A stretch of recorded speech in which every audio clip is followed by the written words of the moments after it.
أعوذ بالله من الشيطان الرجيم. بسم الله الرحمن الرحيم. السلام علیکم و رحمت الله و برکاته. پدران و مادران عالی قدر و برادران و خواهران اهل اسلام من، بنده با خواهش یک چند برادران و خواهران اهل اسلام امروز درباره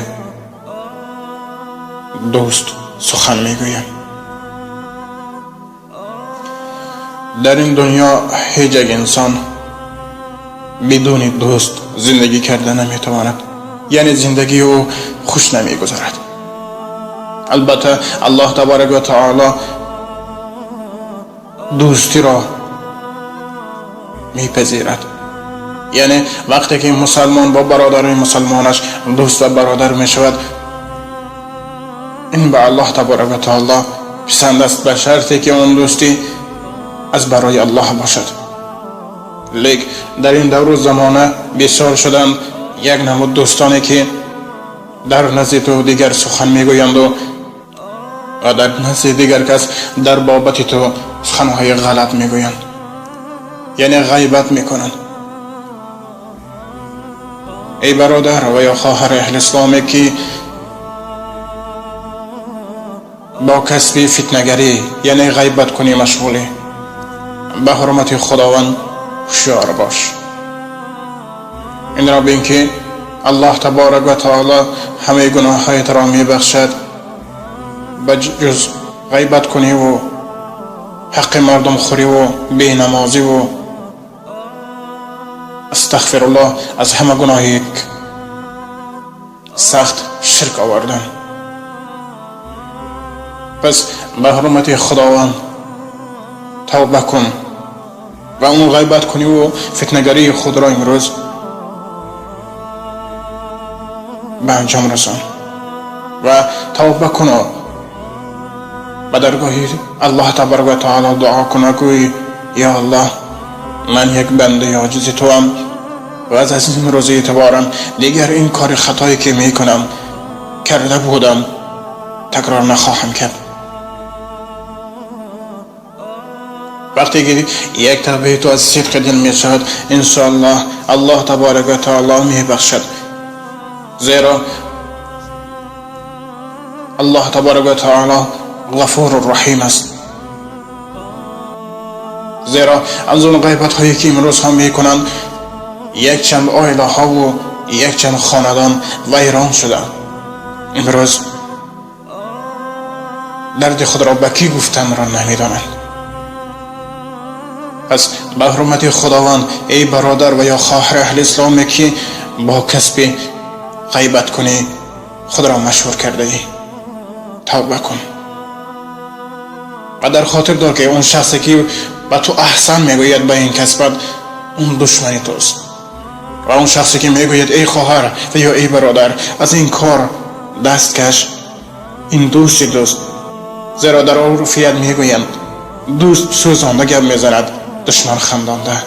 یعنی اون کار خطاگی که تو میکنید دشمن تو ای برادر این کار تو بهترین گویان تو را میخنداند و تو از این یک راحت میگیری. وقتی که دوست حقیقی تو برای تو یک مصلحت خوبی میدهد تو از آن نفرتت زیاد میشد، لیکن این انسان میخواست تو از راه بد نجات دهد. ای برادر بین دوستان خود غیبت و فتنه‌گری را پهن مکن، چنانچه شاعر گفته است تا توانی دوستان را گم مکن، دوستان مهربان را گم مکن. در جهان بی دوست بودن مشکل است، مشکل آسان کن، کسان را گم مکن. امروز این مشکلی تو غیبت کنی توست.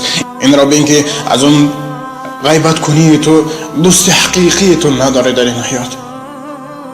وقتی که تو غیبت را ترک میکنی، وقتی که تو فتنه‌گری را ترک میکنی، وقتی که دل خود را نسبت دوستان گشاد میکنی، خوش به حالت.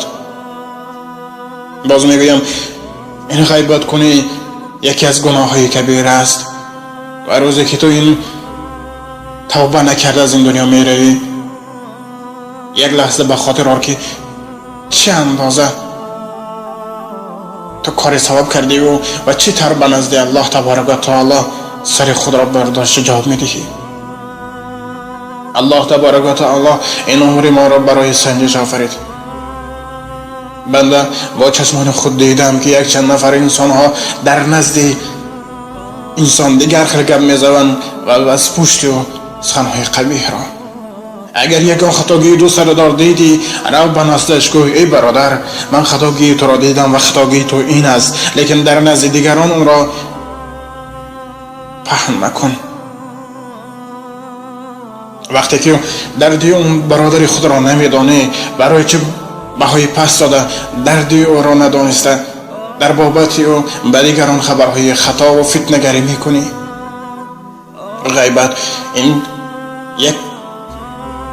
یکی از گناهایی است که انسانیت را رزق انسانیت را پست میکند.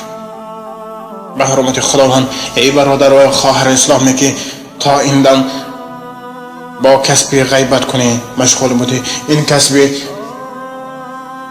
لعنت زده خود را ترک کن و با دوستان خود و با برادران خود با مهر و عاقبت باش. البته در این دنیا ما همه گناهکاریم، لیکن الله تبارک و تعالی میگوید که اگر بنده من توبه کند من میبخشمش. پس به حرمت خداوند بیایید ای برادران این غیبت کنی و این فسق و فساد هایی که در بین جامعه پهن شده است این را از بین بریم و شکر هر یک دقیقه که الله تبارک و تعالی بر ما نصیب کرد شکر هر یک دم را نماییم. وقتی که به سر دوست یک تشویش آمد او را ترک میکنی و وقتی که یک خرسنده شد یعنی یک مال دنیا را به دست آورد برای چه به نزد او دویده میایی. حالا که تو وقتی که او به سرش تشویش افتاده بود از او هزارها مراتب دور شده بودی. در این دنیا دوست حقیقی را پیدا کردن بسیار مشکل. چو روزی سخت آید بر سری دوست مجوی حاجت و راهی گریز را. بدان مایم دوست و هم برادر نما اجرا تو هر امر خدا را. یعنی وقتی که به سری دوست یک تشویش میآید تو راهی گریز را طی مکن. برعکس تو کوشش نما تا اینکه به دوست یقین خود یعنی به دوست نزدیک خود به دوست و برادری خود کمک رسانی. برای قدر دوستی را فهمیدن شرط نیست که تو عالم باشی، شرط نیست که تو ملا و دیگر باشی، شرط است که تو انسان باشی. چنانکه گفتم اخلاق را از کی آموختی؟ از بیادبان.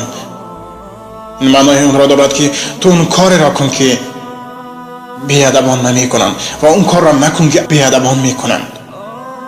وقتی که تو یک مرتبه به خود سوال میدی ای انسان در این امور کوتاه خود تو به کی یاری رساندی و کی را رنجاندی؟ و در این سوال خوب فکر کن. این جامعه امروز ما را فقط دوستی و یکدیگر فهمی مستحکم کرده میتواند، لیکن وقتی که غیبت میکنی از این دیدی که عائله ها ویران شده سالن. امروز ها یک چند نفر زنهای لعنت زده عموما عائله ها را با یک خبری بی اساس و فتنه‌گری یک عائله های خوش و خرسند زندگی کرده را ویران میکنند. به حرمت خداوند ای برادر و یا خواهر اهل اسلام یک لحظه اندیشه کن از این غیبت کنی و از این فتنه گرایی دست کش، زیرا این عمر 2 روزه است و تو نمیدانی که در وقتی انجام کدام گناهی کبیره خود ترک این دنیا میکنی. الهی الله تبارک و تعالی